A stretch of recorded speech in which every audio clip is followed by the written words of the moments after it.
bienvenidos. Les agradecemos en nombre del museo infinitamente que hayan aceptado nuestra propuesta y hoy los protagonistas van a ser nuestros invitados.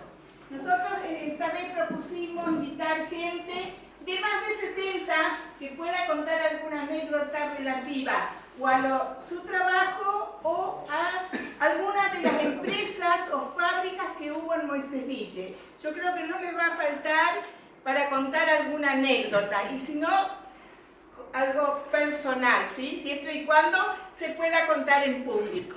Así que hoy los protagonistas van a ser ustedes. Hoy estamos festejando el Día Internacional de los Museos con el lema Museos uniendo un mundo dividido, ¿sí? Nos parece muy importante hacer una actividad para festejar el Día Internacional de los Museos. Yo iba a dar lectura a un saludo de nuestra directora Hilda, que por suerte está visitando a su familia y no quiso dejar de estar presente de alguna manera y mandó un saludo, así que ahora lo va a leer. En este Día Internacional de los Museos siento una enorme emoción y un profundo orgullo por todo lo que construimos juntos. Aunque hoy no pueda estar físicamente allí, mi corazón está acompañando cada rincón del museo y a cada persona que con compromiso y cariño mantiene viva nuestra historia.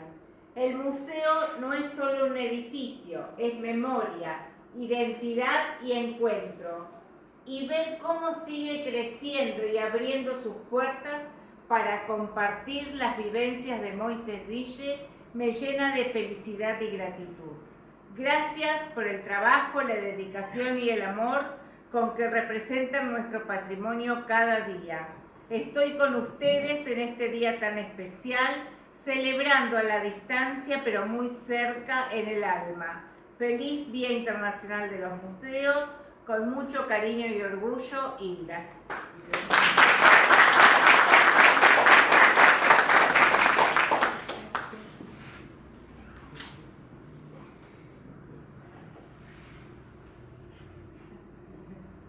Bueno, vamos a empezar a contar las historias o las anécdotas. No sé quién quiere comenzar con algún relato. Algún relato y después vamos. Y después vamos a ir dándole lugar a todos. Lo que sí les pedimos es que mientras una persona haga un relato, el resto nos mantengamos en lo posible callados para tratar de escucharnos. Por eso no quisimos traer micrófono, porque nos pareció que el ambiente es suficientemente chico que todos nos podemos escuchar, ¿sí?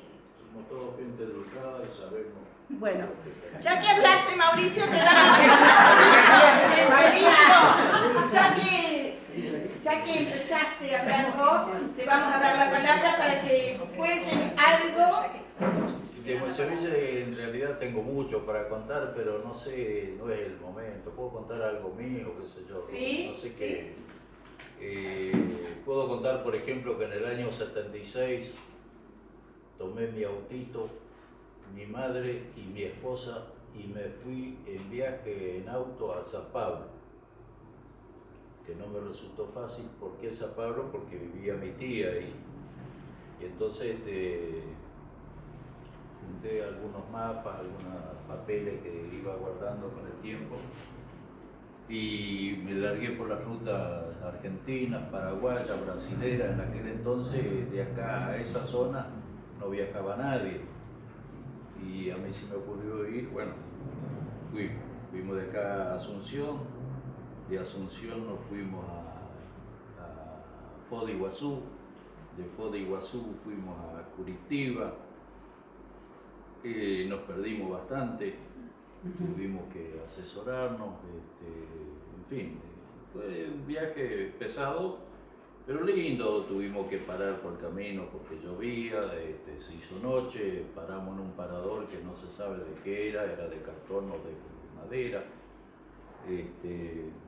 peligroso, pero al fin llegamos a San Pablo.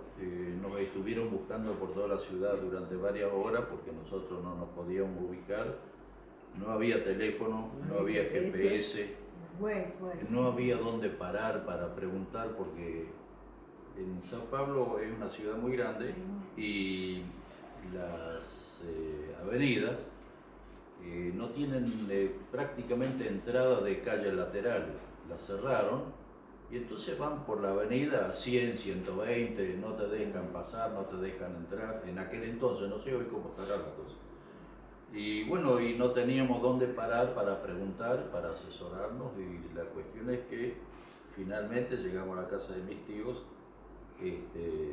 desesperados ellos por dar con nosotros, pues no sabían dónde estábamos. Y nos quedamos ahí con ellos una semana, la dejamos a mi mamá después ahí y nosotros volvimos otra vez, hicimos recorrido y fuimos a Catarata. Estuvimos en Catarata y a la vuelta para ir a Posada, de ahí a Posada, se hizo noche. Ustedes saben que en el año 76 estaba la guerrilla. Y veníamos viajando de Cataratas a Posada y en medio de la noche surgió una luz en la ruta y tuvimos que frenar. Y era el ejército.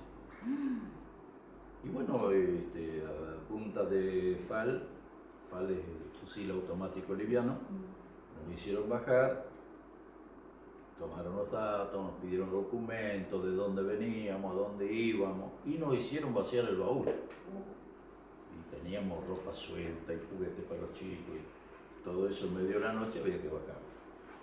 Y bueno, cuando terminamos con la requisa esa, ya le tomé más confianza a los milicos y le digo, sí, ¿y esto a qué se debe? Se nos escapó un guerrillero. Le digo, bueno, pero no lo voy a traer yo en el baúl. Dice, la orden es revisar. Y bueno, pero nos trataron bien, no tuvimos problemas, seguimos, quedamos esa noche en Posada y al día siguiente cruzamos Resistencia, a Corrientes. Y en Corrientes nos llamó la atención, era un sábado a la mañana y todo el centro estaba lleno de juventud. Y entonces, la curiosidad que tiene uno, preguntamos qué pasa que hay tanta gente joven. Y porque hay dos facultades, o no sé cómo llamarlo, dos facultades creo que hay. Sí. Y sábado a la mañana salían todos a la calle, a pasear, a caminar. Así que bueno, de ahí bajamos a Resistencia y de Resistencia nos vinimos al Pago de vuelta. Y mi mamá quedó allá. Pero resulta que cuando nosotros cruzamos de Foz de Iguazú a Brasil propiamente dicho, no hicimos migraciones. O sea que mi mamá estaba en Brasil sin autorización de entrada. Y ella, habíamos quedado que volvía ella en colectivo y yo iba a Santa Fe a buscar.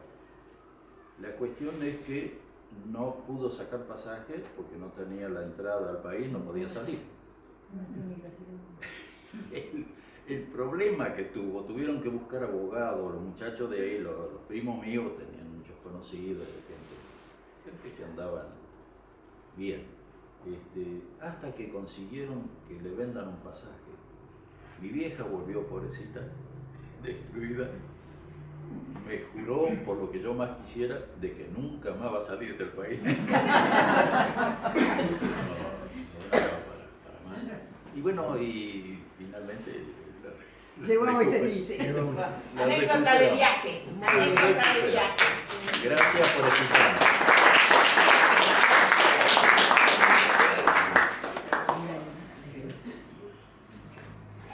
Roberto pide la palabra. Bueno, yo tengo, no historias, tengo muchas historias propias, pero me gusta contar una que tengo con los vecinos que teníamos allá en la feria. Yo nací, me crié en la feria, como todos saben, y teníamos la Axará. La Axará era una granja que estaba de la feria 300 metros, 400, cruzando en diagonal, donde venían una granja modelo para el entonces, donde venían chicos y chicas de muchas provincias del país para aprender a trabajar en las tareas rurales, porque habían decidido irse a Israel a trabajar en el campo. pero no tenían conocimiento ni la más mínima idea de lo que era trabajar en el campo.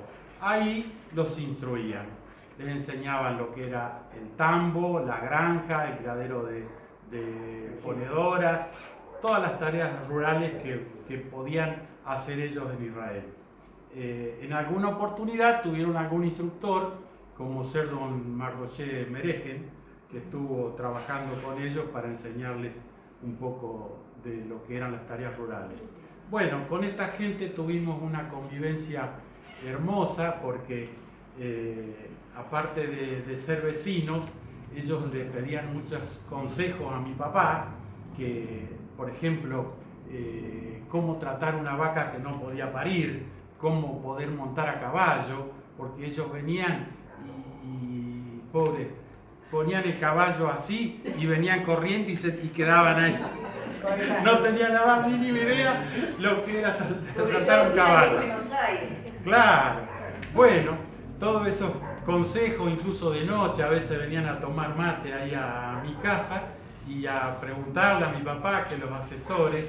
Y era una granja muy linda, muy importante para aquellos, le estoy hablando de los años 50. 58, Se cerró en el 58, ¿ha visto? Que la manejaban. Claro. En el 48. Sí, 48 se abrió, el 58 se cerró. Estaban en la casa que teníamos nosotros. Claro. Y la manejaban don León Silverman, Nathan Gelber y don Isaac Goodman. Ellos eran los que iban todos los días y venían y por cualquier... Claro, los que manejaban todo. La granja era muy linda, tenían grupo electrógeno, usina propia que para la época era todo un acontecimiento, ¿no es cierto?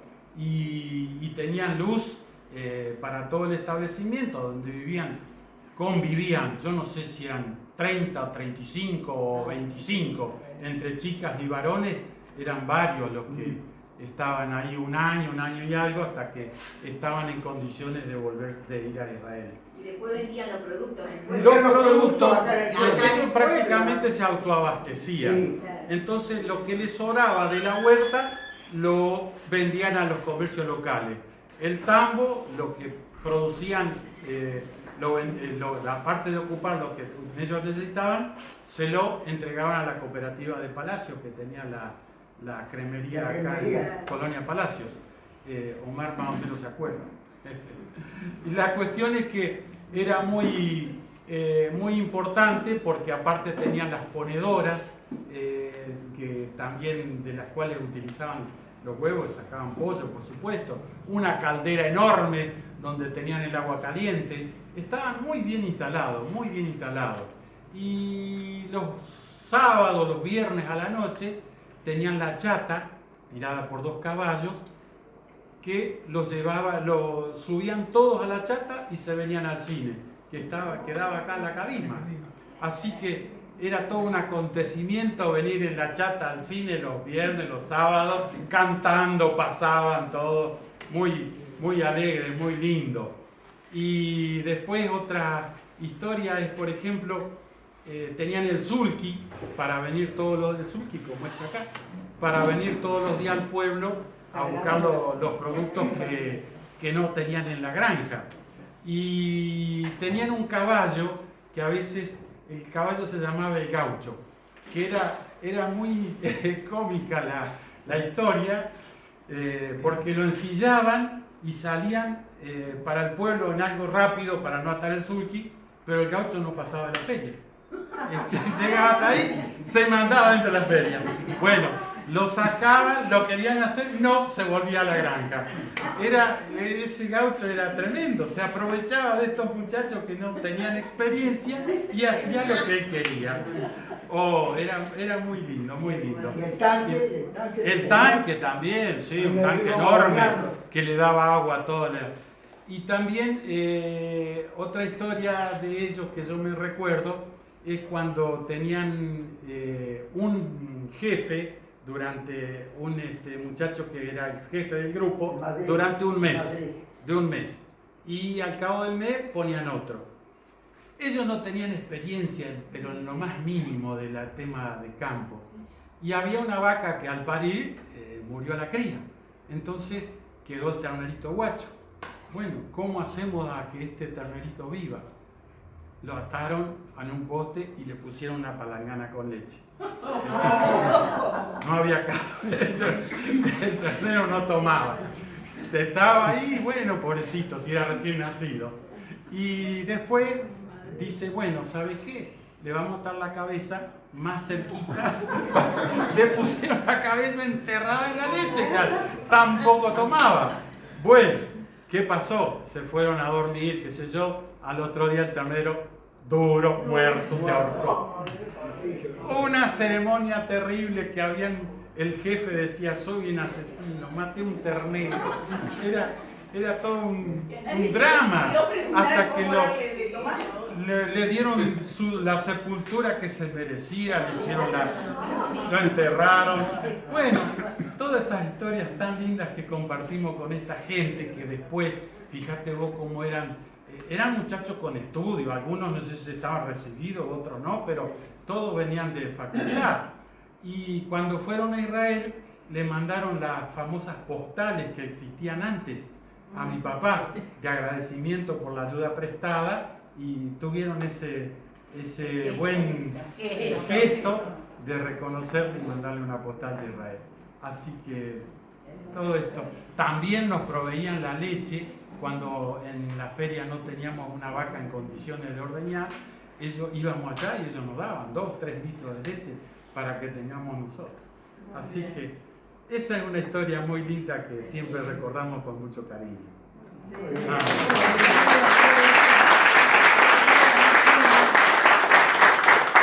Para cerrar esto, hay mucha gente en Israel que cuando decís Moisés Ville son los que vinieron y estuvieron acá, ya muchos de ellos fallecieron. Claro. Muchos de ellos fueron a Mefalsim, que hay gente En los de Moisés kibutzim. Ville que estuvo en Mefalsim, En los kibutzim. más que nada en la parte del Negev, donde ahora fue. Claro, después- ellos tuvieron la Yará en Moisés Ville. Con el correr de los años, Israel progresó tanto en tecnología que la Yará quedó obsoleta. Lógico. No tenía más Pero razón la de base ser. la Pero fue la base ahí. fue acá. La base fue de acá. Quiero aclarar algo. Mi papá trabajó en la ciudad. Sí,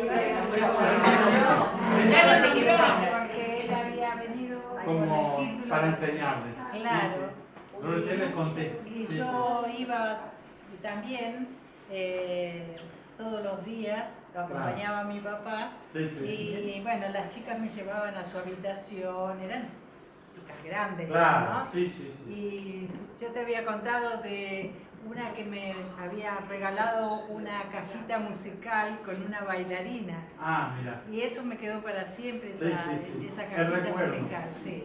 Qué Y lindo. bueno, después que me habrás contado que se bañaban dentro del Del tanque Sí, no, australiano. eso no lo dije, pero sí, es una realidad. Era como la pileta de natación para ellos. Sí, no, aparte tenía piso de material, Sí, sí. era su pileta de natación. Los que iban a la Yará de Moisés Ville, iban a la zona de las costas de Bahía Blanca, ahí tenían otro lugar. O sea, acá venían de todo el país. Los de acá iban a otra zona. Ah, Porque- como un por intercambio. eso los que se salieron de acá iban al kibutz Bajan, por ejemplo. También en Baja. Pero también En Baja era la sí, mayoría. Los de acá de Moisés Ville sí iban a Mefalsim, a Oraner, a Niram, sobre todo. Después se distribuyeron. Y quiero contarles, perdón, no te quiero escuchar. Cuando yo estaba en la escuela secundaria, digamos en el seminario, nos reuníamos, lo que hoy es el centro de jubilados, ahí nos reuníamos porque ahí bailábamos Rikudim. Y quienes nos enseñaban eran los chicos que estaban en la Yará. Ellos venían los sábados a darnos Rikudim y canciones también. 10 años Bailes después, israelíes. era el Ken ahí. Claro, Cuando yo estuve en el seminario, que fue 10 años después, ahí era el Ken. claro que sí. O sea, no, Claro. no está ¿El qué? Sí, era el que efectivamente fue el que, a mí de mi época fue el que nació. ¿Te Bueno, acordás otro de voluntario. lo que habíamos contado cuando venían a representar obras teatrales al Cadima? Y no sé si se acuerda alguno del telón original del Cadima, que era una lona con un sol naciente, Sí. en verde con amarillo. Sí, me acuerdo. Era como un hule. Sí. ¿Se acuerdan eso? Bueno, ese fue el telón original del Cadima. Y ellos venían los fines de semana a representar obras de teatro. Sí, sí, sí. No sé si el original, sino el de esa época. Había sí, pero de 29.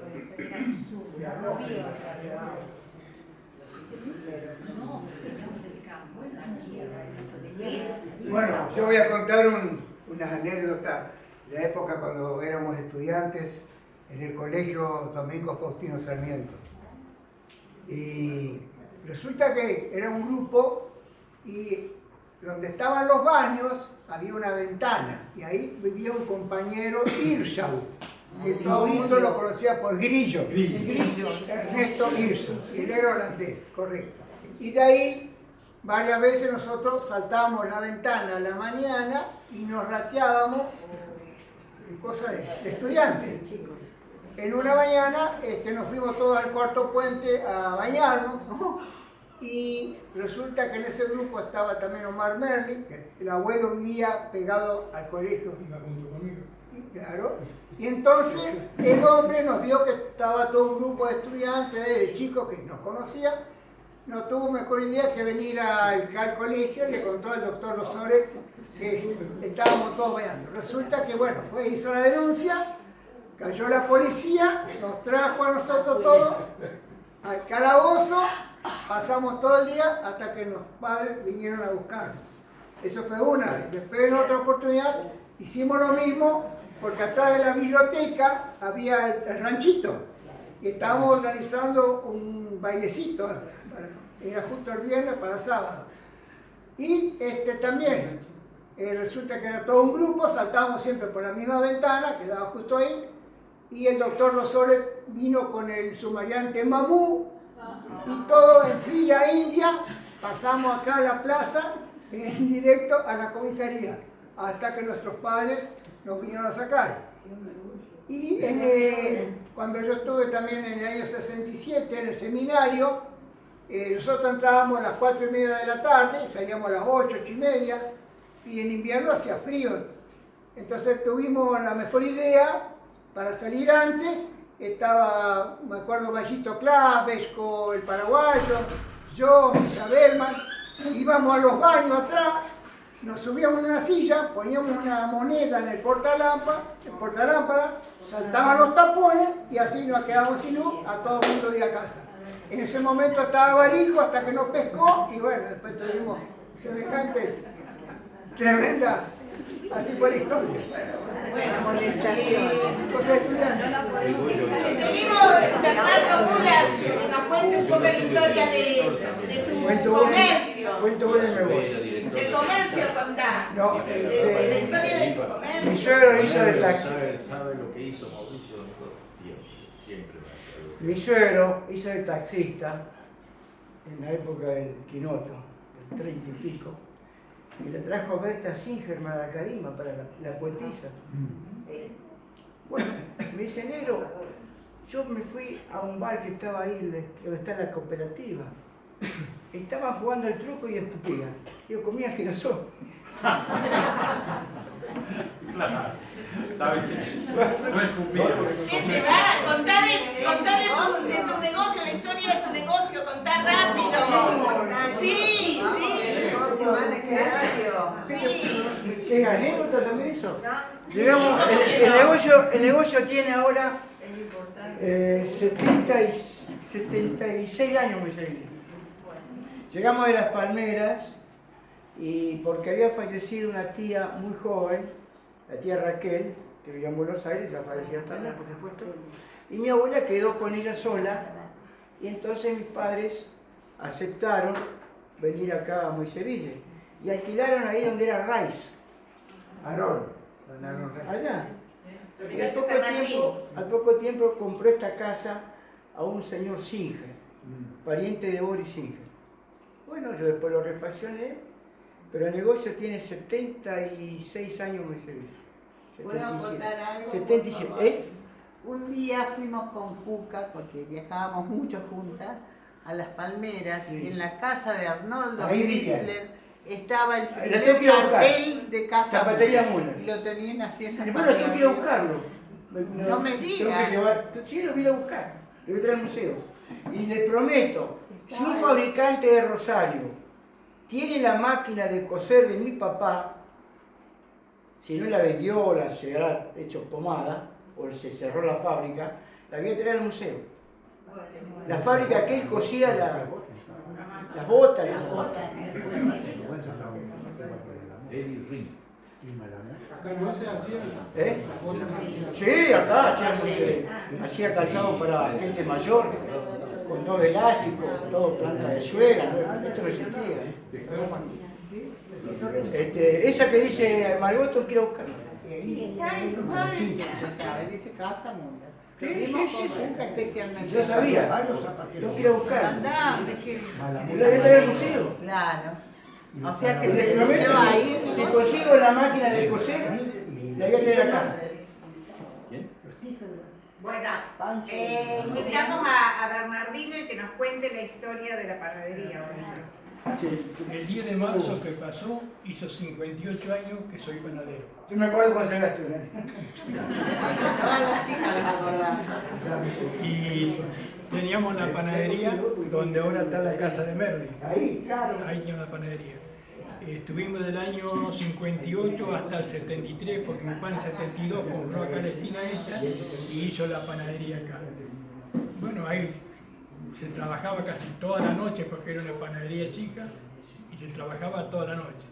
Después tuve unos maestros que me enseñaron a salir de la rutina del pan de todos los días. Don Moisés Ríveles, él me enseñó a hacer la jalá.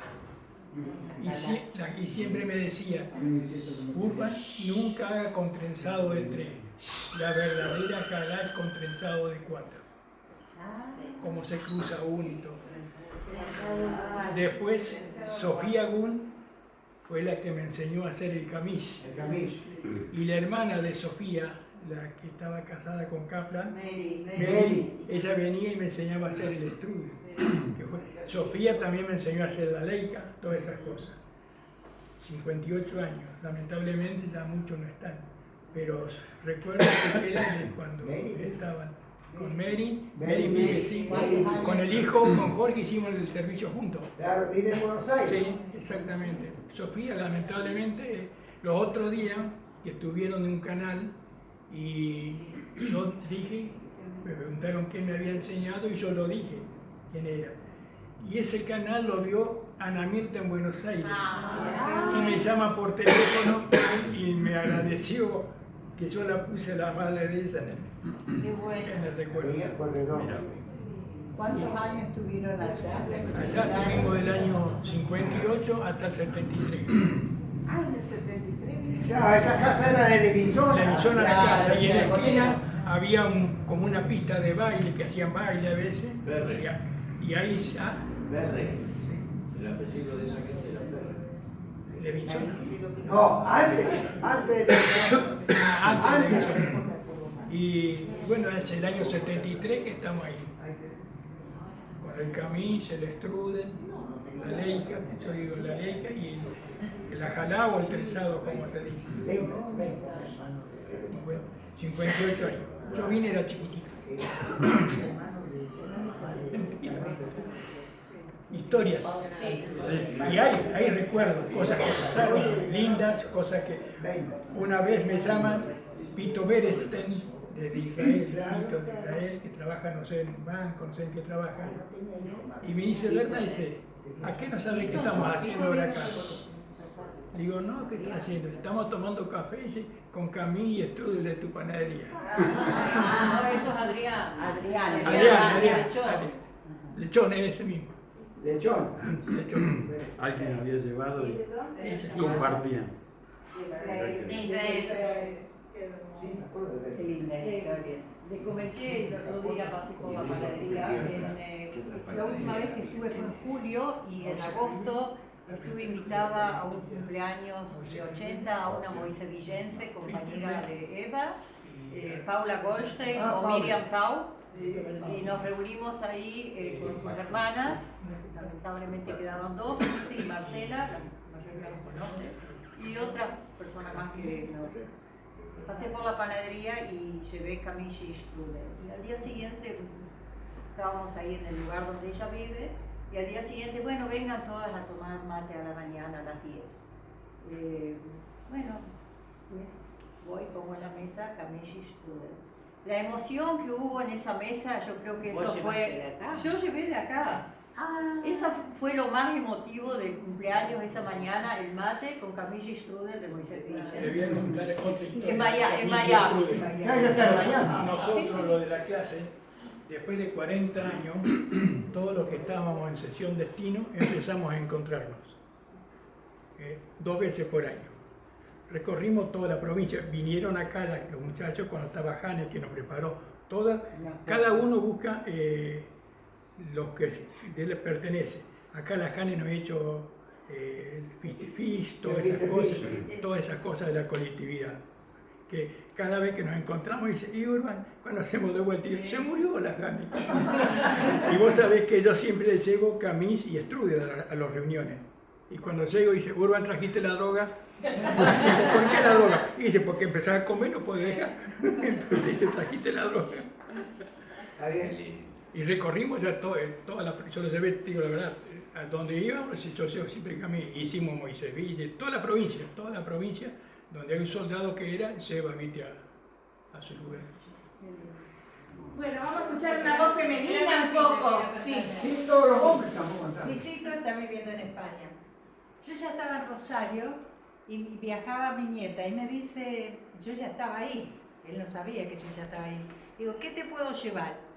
Y me dice, camille de Urban. Digo, ¿cómo no me avisaste antes? Yo ya estoy en Rosario. Bueno, busqué en Rosario una señora que era de Las Palmeras, no me acuerdo que lo conoce a Dude, a Olga, me lo hizo. Y se lo mandé con mi nieta. Le digo, ¿y qué tal el camille? Ah, no hay como el de Urban. Dice, este parece que lo encargaste en Temú. Te voy a contar una anécdota del camille. Yo, cuando empecé a hacer el camis, Sofía venía y me enseñaba los sábados a la mañana, no los días que estaba aquí acá. Y el sábado a la tarde los cortaba y los secaba. Y casi siempre venía Jacobo y mi papá, que viste, que estibaban en las latas. Un día, viste, un sábado a la tarde, cortamos, todo, puse al horno. Le digo a mi papá, voy a ir para mi casa, yo vivía allá, digo, ustedes cuiden el horno. Me demoré un rato. Vengo y le digo el camille, el camille eres tú. Estaba más o menos como la campera esa. Regalé camisa, robé. Se trastornó. Mari, vamos a escuchar alguna anécdota tuya para... Mari. Yo, bueno, ya todos me conocen. Nací acá y me vine a morir acá. Es mi lugar en el mundo. Tengo muchas cosas lindas, muchas cosas tristes que a mí me hicieron mal. Por ejemplo, cuando yo vi que la sinagoga, La lituana no estaba más. Cuando vi que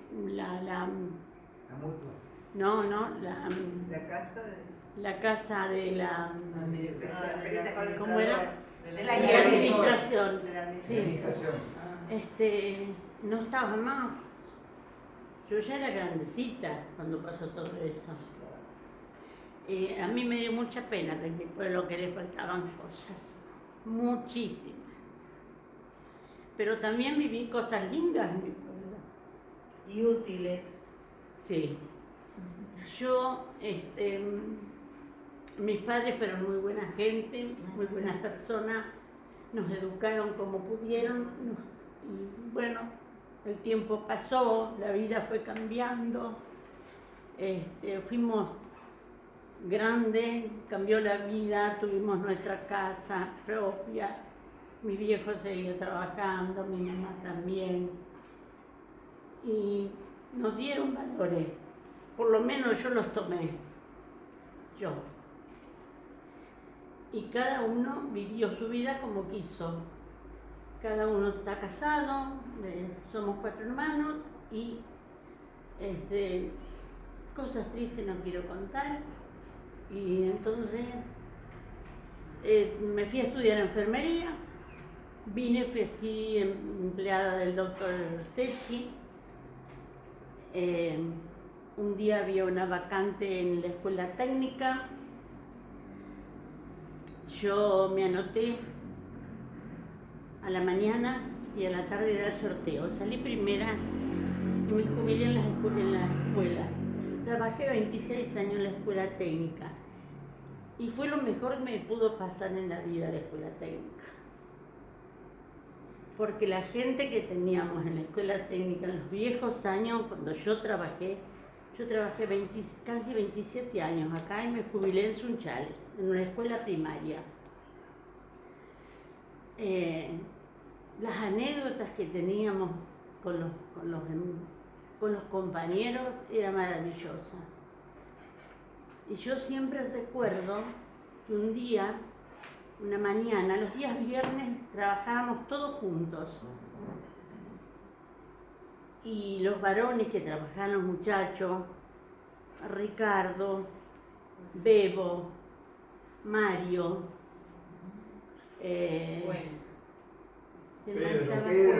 Pedro sí que era el director, pero los muchachos de taller organizaban siempre la choripaneada antes de retirarnos de la escuela. Todos los viernes teníamos la choripaneada. Un viernes preparábamos el café tempranito, venían los maestros 7 menos cuarto, entrábamos 7 y cuarto a trabajar, y un día entró Bertita Epstein, que también trabajaba con nosotros. Entró Bertita, buenos días, ¿qué tal compañeros? ¿Cómo están? Bien, bien, doctora, ¿cómo está usted? Y Juan Mater la empezó a mirar, estaba Juan también.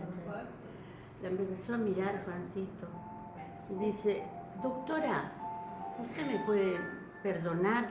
Le voy a hacer una preguntita, no sé, no se ofenda. Entonces le dice, no, Mater, ¿cómo me voy a ofender? Dice, yo no sé, a lo mejor es la moda, doctora, pero a mí me parece, dice, que usted tiene un zapato negro y un zapato a los lunares negro y rojo. Se miró los pies, Bertita, y dijo, ay, Dios mío, ¿cuántas veces me pasó lo mismo? Claro, ella se compraba siempre los zapatos todos iguales, pero ese día se calzó uno y vino a trabajar y se cruzó, ella cruzaba su piernita y tomaba el café. Y, es cierto, ¿cómo va a ser?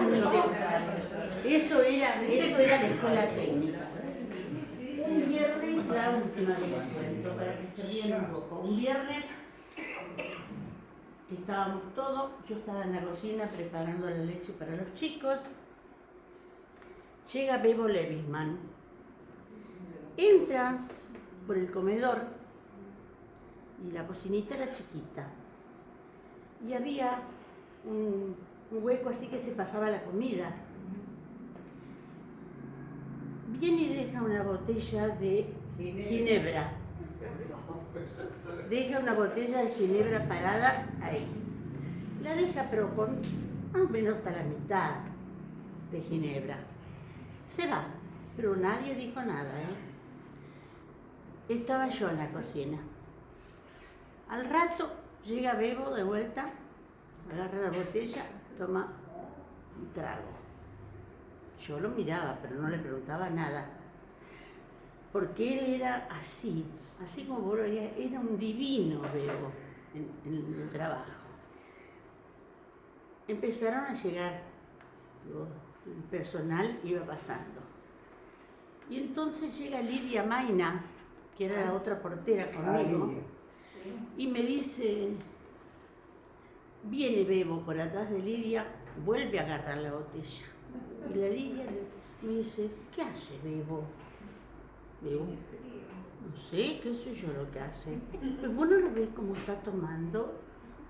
Sí, yo lo vi, pero ¿qué le voy a decir yo? ¿Quién soy yo para decirle algo a Bebo? Siguió así, viste, hasta que llegó la hora casi de la entrada. Entonces Bebo sale, viene, toma, y ya se va mareado, ¿viste? Sale mareado. Estaba borracho. Y ella dice, Dios mío, cuando lo vea Pedro, por favor que no lo venga a ver Pedro acá, que se quede en la dirección, cuidado, por favor Mari, que no venga Pedro, porque lo va a sacar a patada, Mari. Pero le digo, ¿qué se va a tomar? Pero sí, tú sabes, claro, estaban de acuerdo ellos. Y la Lidia era una mujer que entraba en esas pelotudeces, como que todo lo creía que era verdad, ¿viste? Entonces entra, sale Bebo y estaba parado un auto que tenía la policía acá, color negro, con una luz roja arriba. Ya habían dejado la puerta abierta, Juancito Mate, había dejado la puerta abierta del auto. Sale Bebo y Lidia lo mira por la ventanita que daba al taller y me dice, ¡ay, Dios mío, Madre Santa, cómo está Bebo, cómo está Bebo! Y se va y se sienta cae sentado en el auto, Bebo. Y Juancito Mate lo hablaba, ¿viste? Juan lloraba. Y ya había, Lidia, le gritaba adentro, prepara un café fuerte. No, la Lidia corría, batía ese café, chicos queridos, que yo no me voy a olvidar nunca eso. Batía ese café. Entonces, dice, ¿está el café o no está? Sí, acá está listo. Dice, cuidado Juan, que no lo vea Pedro. Cuidado Juan, que no lo vea Pedro. Estaban todos, hasta Ricardo estaba. Sí, estaban todos los viernes. Bueno, por ahí lo ven que viene Pedro de aquel lado. Venía allá. Le dice la tía, metelo adentro del auto y cerrale la puerta. Juan se tiró, viste, para atrás y le cerraron la puerta. Y ella, pobrecita, estaba desesperada. Y entonces va Pedro para allá y le dice, Bebo, ¿qué te pasa? Bebo no le daba bola a Pedro. No, le dice Juan, no sé qué problema tendrá, pero vino con una botella que era Pedro, ¿qué quiere que haga? Y aquí está, dice Pedro. No, dice que iba a estar borracho. Y le decía re loco Juan a Pedro, ¿viste? Y la Lidia estaba desesperada. Y me venía. Hasta que se levanta Pedro y le dice, eso te pasa por ser curiosa. Salió.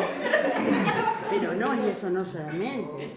Un día ella le tenía miedo a los cuchillos, pobre Lidia. Y viene Pascual Cuenca, estaba en la cocina de espalda, viene con una cuchilla que le habían dado para afilar y hace así arriba de la mesa. La Lidia se dio vuelta y salió disparando. Y te tenía miedo a los sapos, a las ranas. Pobrecita. Y Juan, que era porque Juan era tremendo, pero nos llevábamos todo en esos años, era una maravilla como nos llevábamos. Malísimo. Una vez a la... ¿Recordás que estaba la telefónica al lado? Sí. Claro. Pedro se iba al lado y decía que llamó el inspector. No, yo sé. Y que a la hora iba a llegar. Entonces Lidia empezaba a poner plumero para todos lados. Lidia, llega con el inspector. floritas, a ver, le hicieron Empezaban limpiar a todo, limpiar porque para vieron. todos. Juan se fue y le dijo, avisar de que está en Arigueta, porque en Arigueta le decían al supervisor de Santa Fe. Está en Arigueta, está. ¿A dónde lo vieron? Llegó del colectivo y está comiendo de la Jane. Y le dijo el Pedro que tenga limpia la escuela, que porque viene el día, y esa Lidia se desarmó ese día, pobrecita, y la buscó a la Florita Costa. La Florita vino a ayudarle a limpiar para que el supervisor tenga todo. La hicieron trabajar toda la tarde. No, Narigueta avisó que no No, el día de la rana que le puso Juan en la ventanilla le puso una rana, trajo de la casa una rana, la puso en una tacita y la puso no sé cómo en la ventana que era vaivén. Y cuando la Lidia vino y hizo abrir o cerrar la ventana, no sé lo que, se le cayó la taza y le asaltó la rana, ¿no? Es todas esas anécdotas hermosas vividas en mi escuela técnica, no me las voy a olvidar nunca. Fue el mejor trabajo que tuve en mi vida, el mejor lugar donde yo me sentí. Fue la escuela técnica.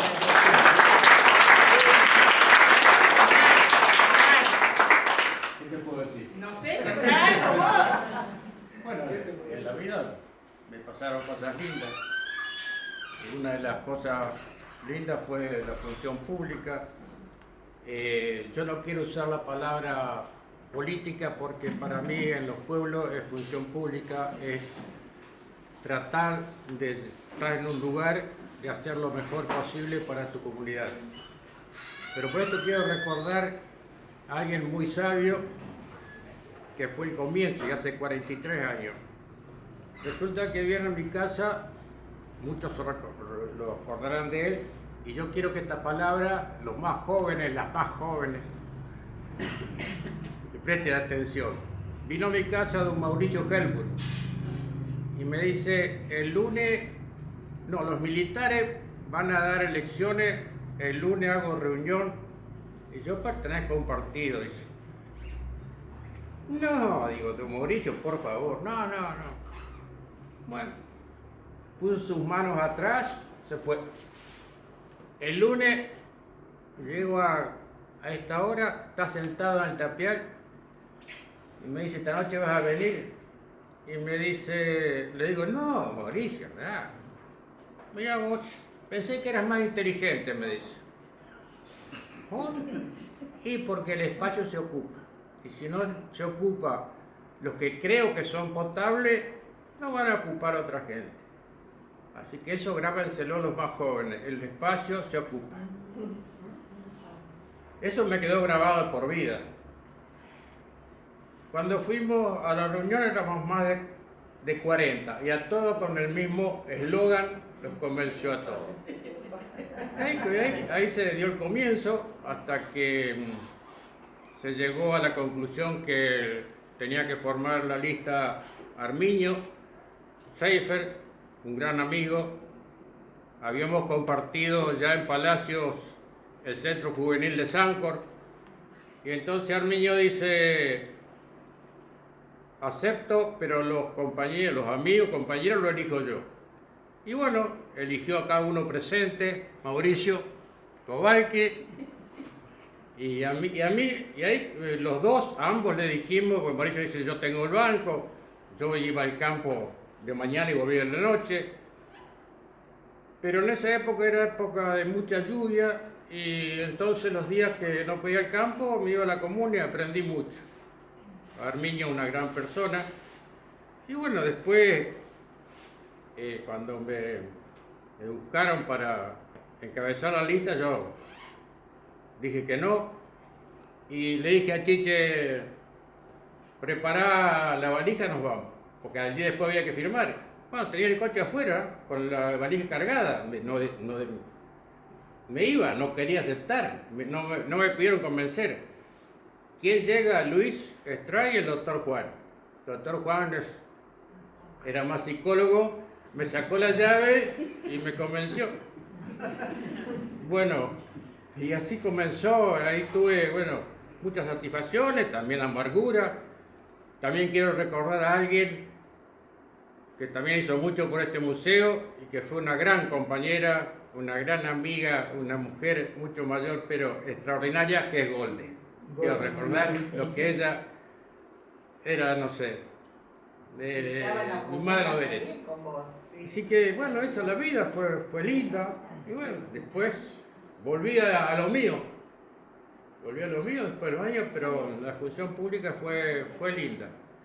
Y por eso quiero recordar a esas personas como don Mauricio Helber, el espacio se ocupa.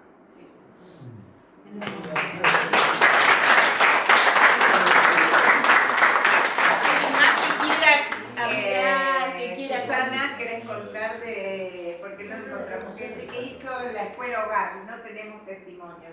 Hoy tuviste noticias de la chica esta. De casualidad me escribí hoy con Luisa Velázquez. Si la recuerdan, fue una chica que se recibió y vino a vivir a Monteville en la época que decidieron que hacía falta una escuela comercial, que hasta entonces era una escuela de bordado y de técnica y demás. Y esta chica vino, estuvo viviendo cerca de mi casa, la señora Simón, en paz descanse, y estuvo a cargo de la escuela. Lamentablemente tampoco en esa escuela estuve mucho, esa es otra historia que en alguna oportunidad la voy a compartir. Estuve ahí 2 años, pero tengo entendido de que mucha gente que lamentablemente del instituto de la escuela hebrea fueron ahí y encontraron su lugar ahí, si bien técnicamente o comercialmente. Eso fue en el 69, 70 me parece, fue eso, ¿no? Sí. Sí. Es la casa donde anteriormente era el hospital, el sanatorio de Kuznetsky. No. Donde vive Lechinsky, Gudiancari. Donde vive Lechinsky. Bueno, falleció Lechinsky. Ahí fue. Y casualmente leí hoy y ella te contestó algo, que vos pusiste la foto de Cadima. Claro. Y ella te escribió, esta chica Velázquez. Más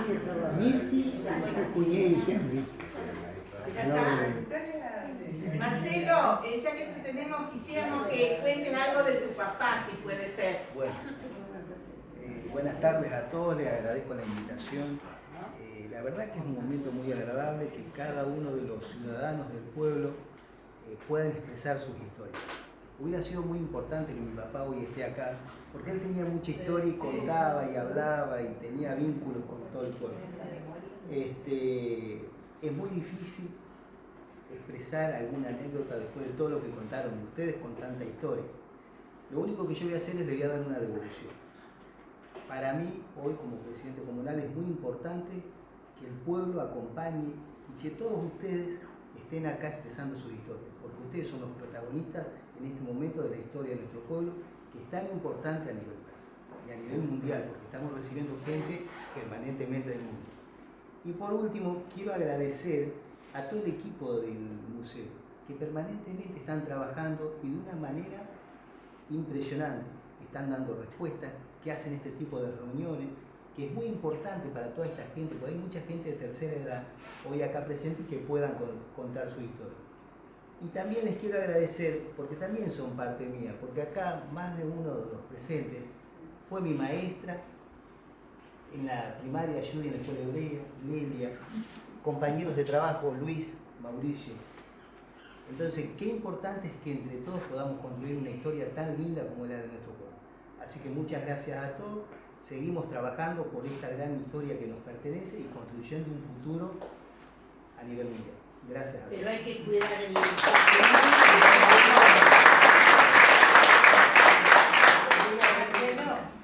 Sí. hace unos años publiqué un libro que se llama De amor y de ausencia y justamente lo entrevisté a tu papá.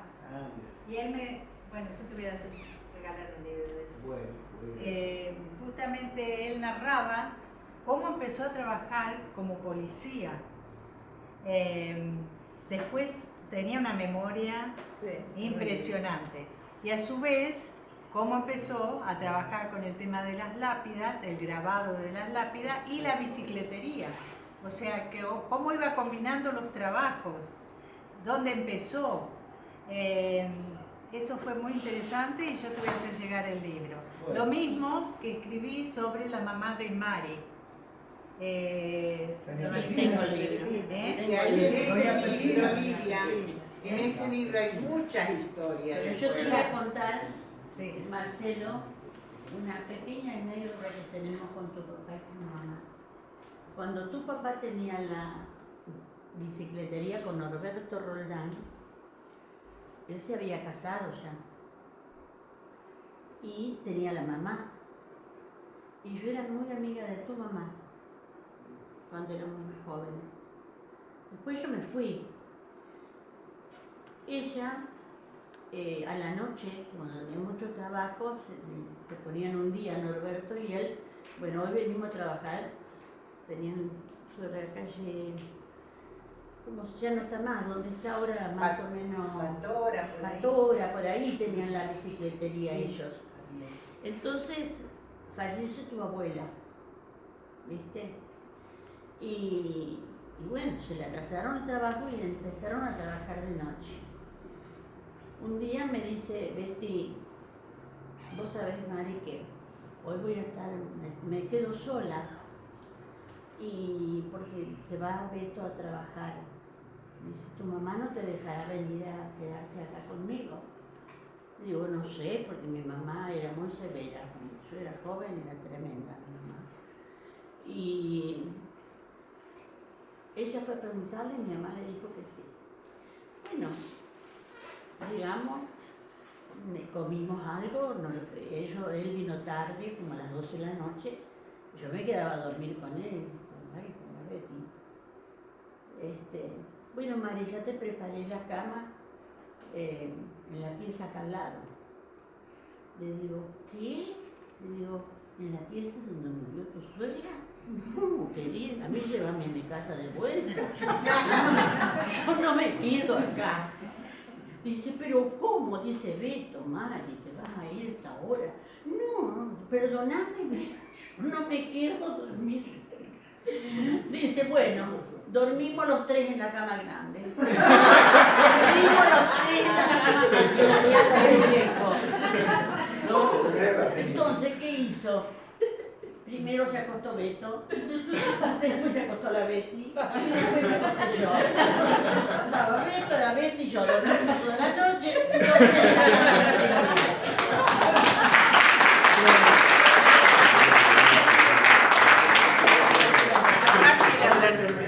La memoria de tu abuelo Marcelo. A lo mejor vos se lo preguntaste. A mí no lo puedo entender cómo arreaban los caballos. Llegaba porque el paraje era ir al campo en los corrales para que tomen agua. Pero él salía de Margarita, ¿sabes dónde está Margarita? La ruta 11. Tu papá a veces venía junto, algunas veces estuvo junto, pero ¿cómo hacía? No entiendo hoy, que conozco, cómo hacía si le compraba uno a uno a otro, el caballo se vuelve, y llegaba con todo, con 100 caballos, y de ahí a San Jorge. Yo me acuerdo porque él pasaba la noche ahí. ¿Alguna vez le preguntaste cómo hacía? Porque es una anécdota que salir a hacer 250 kilómetros con todos caballos de distintos dueños. Llegaba. Algo que parece hoy impensable. Fíjate lo que era la vida antes. Y lo hacía cada mes y medio, 2 meses. Mucho, por ahí había cosas que por ahí no contaban. El tema de los caballos contaba siempre superficialmente, lo que hacía mi abuelo y todo eso. Con respecto al tema de las placas de grabado, bueno, él era un artesano hecho y derecho, un tipo muy detallista. La historia mía siempre dije, ¿cómo hago? Yo habré tenido la primera vez que grabé un mármol, habré tenido 11 años. Que le saqué las herramientas a él cuando él se fue y empecé a picar. Ninguno de mis hermanos graba. Yo quería picar, quería ver cómo era. Fuimos hasta que un día le piqué una arepa. Se armó un quilombo. ¿Quién había picado? Y de ahí yo empecé a trabajar en mármol. A los 14, 15 años ya grababa. él dibujaba y después llegó un momento, una etapa de la vida, bueno, yo me fui, como es, pero grabábamos siempre en conjunto, era un tipo muy detallista, una persona, por ahí a veces yo le cuestionaba que no sabía explicar, ¿me entendés? Porque te decía, no, esto está mal, o picaste feo, te decía. Y te ponía siempre a prueba y te elevaba la calidad que vos tenías para cosas. Y llegamos en un momento, una etapa de la vida donde yo me di cuenta que él dependía, decía, no, graba vos. Qué importante fue aprender el tema del grabado. Es una terapia. El maestro de él fue el tal Jeremías. Nunca le pregunté quién El enseñó. tal Jeremías fue el maestro de Beto Lee. Un tal Jeremías tenía campo en el Arrobal y donde está la garita, ahí donde vive la Mary de Navides, ahí había una casita, ahí vivía Jeremías y tenía 2 hijas. ¿No era así? No, te caería acá. Ahí está María. Jeremías fue el maestro de tu papá. Una de las últimas veces que fuimos al cementerio, porque íbamos y trabajábamos en conjunto, cuando yo ya me vine para acá, él siempre era un tipo que si le decía, no, vamos a la mañana temprano, decía, no, vamos al mediodía, con todo el calor, ¿viste? Trabajaba así, era. Y una de las últimas veces recorrimos todo el cementerio. Y él empezó, esta la grabé yo, mira. El cacho estaba acá donde estaba Maya. No, ¿De dónde venía? ¿De otro lado? No, de acá, trabajos afuera también se hicieron bastante. Muchos trabajos. Y había muchas placas que yo las miraba y había participado de la grabación cuando tenía 13 años, 14. Jeremías vivía Ahí también el idioma, porque no había que equivocarse. No, bueno, pero era negro. Jeremías vivía al lado del zapatero Baisco, que tenía 2 hijas que eran morones. Mi vecino. Ahí estaba Jeremías, al lado de Baisco, el zapatero. Sí, un poquito más acá. No me acuerdo. Yo también vi, estamos aquí. Después de Beto, el que más memoria tiene es yo. Así que si Luis te dice, ponele el sello. No se acuerda de todo. Sí, tiene una memoria. Ahí paró Golda cuando vino a Buenos Aires. Estudiaba Tenemos una consulta de una escuela de acá, una escuela primaria y escuela fiscal, que quiere que contemos sobre la molienda de huesos. Yo no sé si ustedes tienen algún testimonio, algo para decirnos. ¿Sobre cuál? ¿Cuál? Inger.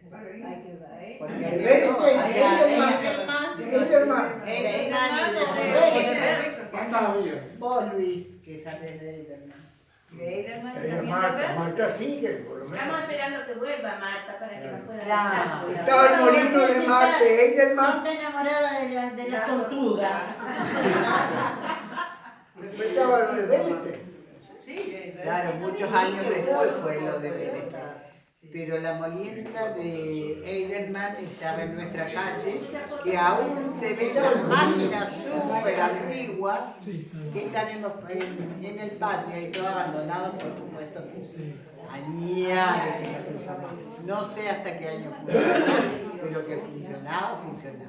Mario tenía un hermano, ¿no? Trabajaba ahí con él, un hermano también vivía en Santa Fe. Pero era muy interesante el tema, cómo se desarrollaba ese trabajo. Era muy chica cuando vivía acá.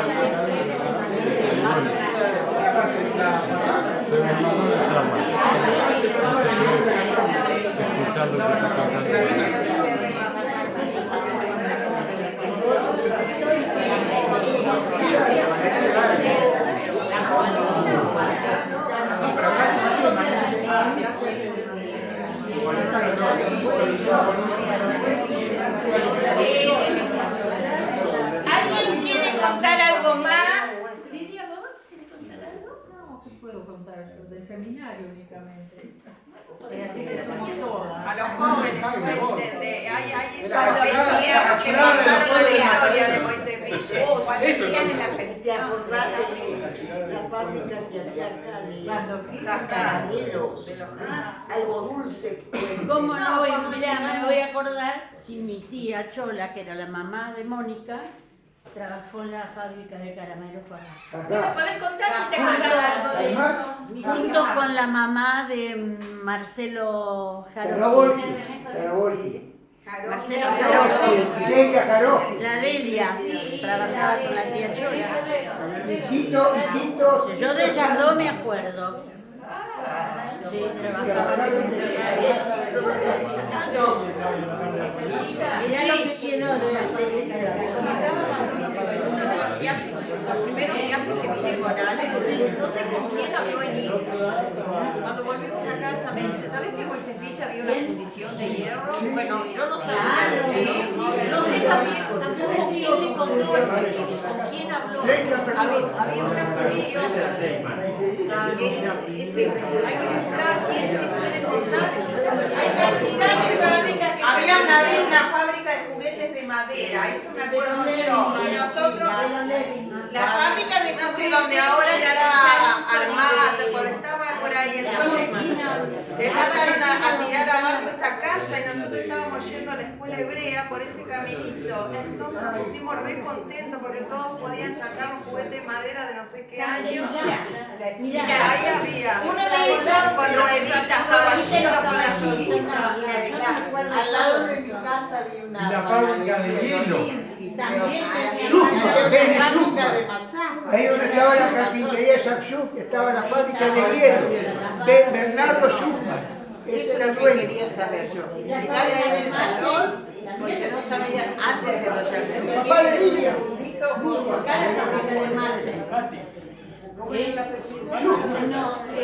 No sé quién lo hacía, pero ¿sabés dónde está? Donde hubo la bicicletería Cepeda. Ahí yo conocí las máquinas de hacer manchas. Planchas. Bueno, vamos a hacer silencio una vez. Si me permiten, hay varias cosas que puedo aportar. Como por ejemplo, estamos hablando de fábricas. ¿Sí? Empecemos por lo que es el centro de jubilados, que era la casa de béisbol. Ahí llegaban los postes que se traía del norte. ¿De Pueblo Béisbol? De Pueblo Béisbol. Que tenían relación con el tanino, con el tema de todo el tema del norte, ¿no es cierto? Que sabemos bien. Y los durmientes. Y de los durmientes también, pero traían sobre todo los postes. Pero a su vez, en la parte de atrás, se construían muebles. Sí. Enfrente, en mi época, estaba la fábrica que dicen de juguetes, que antes había estado donde está Lastra. ¿Dónde está aquí? La Lastra. Ah. Que ahí era de Glasberg con uno de los Trumper. En la casa de Trumper también existía una fábrica de Miriam, de la Pablo Trumper. de Pablo, una fábrica de muebles. Más allá de Mario, en la parte de cerca de los hilos de la Mutua estaba la móvil. Y eso es lo que decía recién. La fundición. La fundición. 30 personas trabajaban ahí. Sí, mi tío trabajaba, mi Tu tío papá, Simón Mónica, trabajaba ahí y llevaba los libros. El capataz era Poisot, el papá de Mario Poisot. Exacto, exacto. Teníamos también fábrica de hielo, donde después Mario Shapshu tenía su carpintería. Claro, enfrente de mi casa. Bernardo Schumann. Enfrente de mi casa tenía Claro. carpintería después la tuvo allá, compró allá. ¿Quién? Se fue el hermano. Vos decís de Mario Shapshu. Sí, se fue el Mario hermano. Shapshu estuvo primero, sí. Ahí donde- Enfrente de mi casa, sí. Exacto. Eso correspondía a Keila de béisbol. Y después, sí, por supuesto, Mario es un artesano de primera, era un artesano de primera. Y lo que hizo fue la primera restauración del Aarón a Kodesh, o sea, del tabernáculo de la sinagoga Marcus Terman, digamos que todos conocen con el nombre de Brenner. A su vez, su mujer también era artesana. Muy de Mario Yapchuk. ¿Cuál? ¿Delia? Eran sobre todo tejidos. Y tejidos, había un video, chicos, si alguno tiene ganas de ver, si todavía se puede pasar. ¿Quién habla? ¿De Delia? No, la primera era Delia Kremichuk. Era Delia. Delia Kremichuk. No, la segunda, perdón, me equivoqué. De rango. Y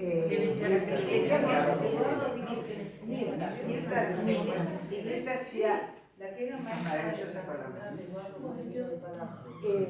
y después teníamos también aquellos que trabajaban las sastrerías, sabemos que eran muchísimas las sastrerías, los Bull todos se dedicaban, salvo el que era peluquero, los demás todos se dedicaban a hacer trajes, y la calidad de la fabricación. ¿Cuántas? Porque había varias sastrerías. Había una sastrería al lado del internado y otra estaba acá, de Jacobo. Y después de la vuelta había uno que cortaba el pelo. Y enfrente de la mutua también había. Claro que sí. Kuczynski. Me empataba. Uno era Jacobo y Aarón. Sí. Después estaba Suger con el hermano José. Después estaban los Kuczynski. Enfrente de la mutua. Él vendía,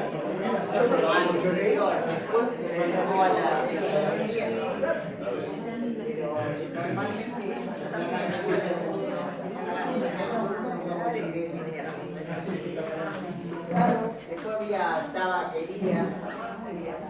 La fábrica de Macho. Recién le comentaba la tabaquería.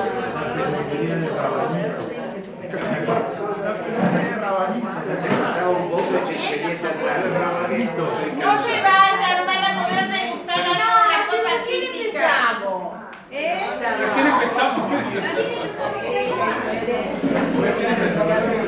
Del matadero.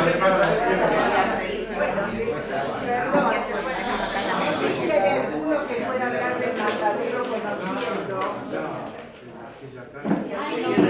Habla más fuerte, Eva. El matadero. ¿Quién se acuerda? Luis. El matadero. Habla del matadero.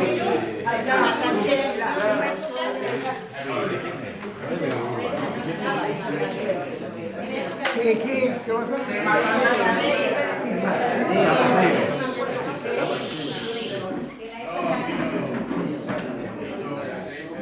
Pueden servir.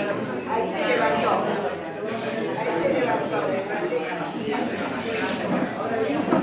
¿Te acordás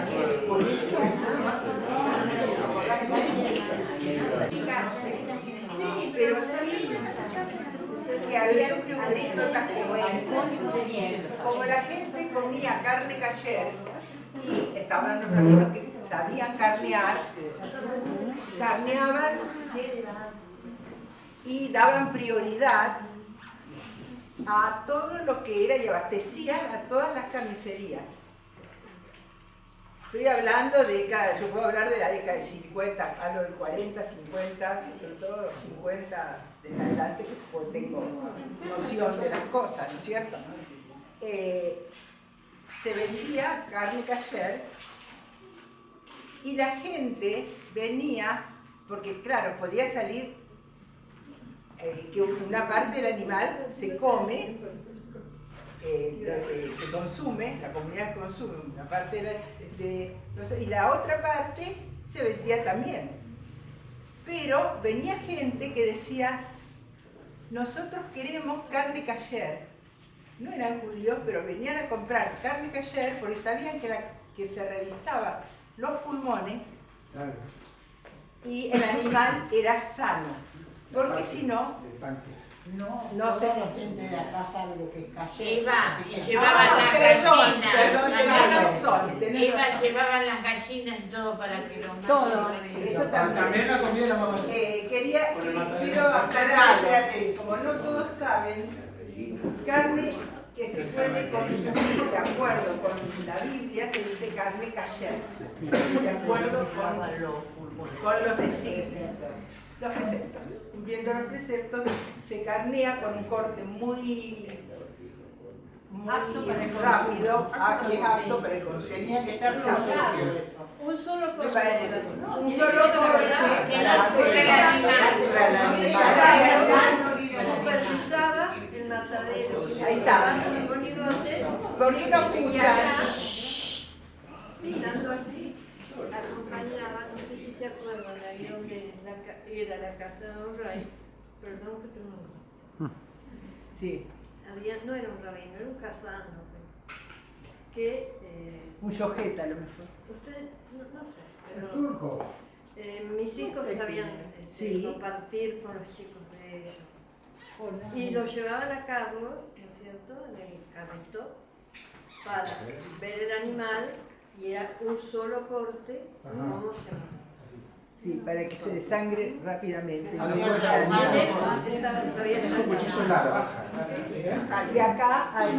en uno de los lugares está exhibido lo que se llama el hanger, el cuchillo del que carnea.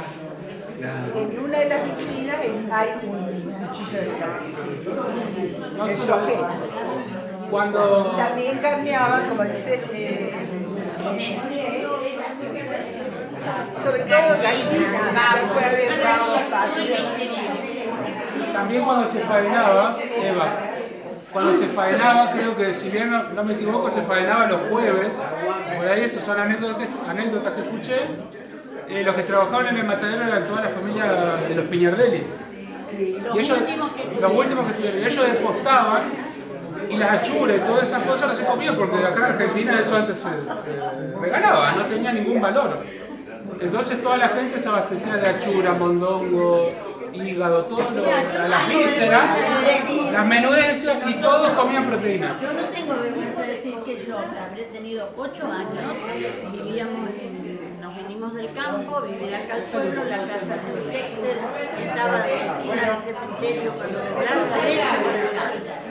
Y mi mamá nos daba el bolsito y íbamos a buscar las achuras, todo lo que nos daba. Y la entraña se regalaba, no se usaba. Hoy la entraña es carísima. Y nosotros comíamos esa carne. Hoy andamos en comer achuras con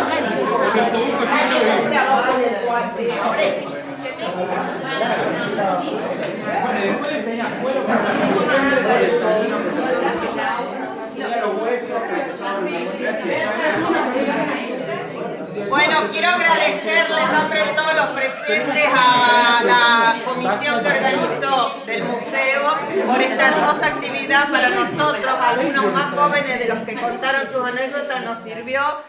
Y hay muchas más, yo sé que hay muchas más historias, pero bueno, por el tiempo se puede repetir. El año que viene seguimos contando historias de